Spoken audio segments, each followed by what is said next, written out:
السلام علیکم ورحمۃ اللہ وبرکاتہ۔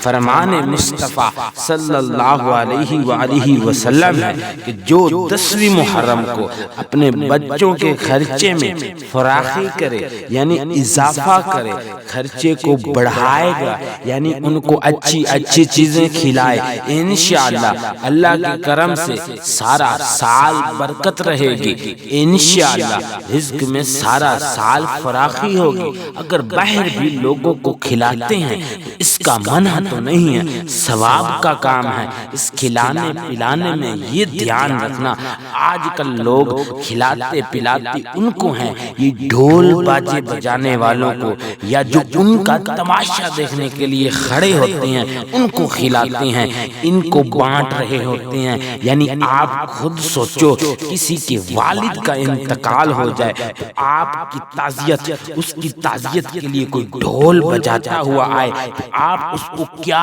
کہو گے؟ اس کا ویلکم کرو گے یا اسے کھانا کھلاؤ گے یا اسے بھگا دو گے؟ اپنے باپ کی برسی پر کوئی ڈھول بجائے تو اس کو ڈھول سمیت اس کی توڑ پھوڑ کر ڈالو گے۔ اور امام علی مقام امام حسین اور ان شہیدوں کی یاد ہم مناتے ہیں، اور اس کو منانے کے لیے ہم ڈھول بجاتے ہیں، پپوڑیاں بین باجے بجاتے ہیں اور ناچے اور کودیں اور رقص کرتے ہیں۔ یہ جو روڈوں پر تماشے لگاتے ہیں ان کو آپ اگر نیاز بانٹ دیتے ہو تو آپ خود سوچو آپ کا آخرت میں کیا ہوگا۔ اپنے محلے میں یہاں یہ تماشا یا اس جیسا ماحول نہیں ہے، اس طرح کے گناہوں کے مناظر نہیں ہیں، ادھر آپ بانٹ سکتے ہیں، اس کا بہت اجر و ثواب ملے گا۔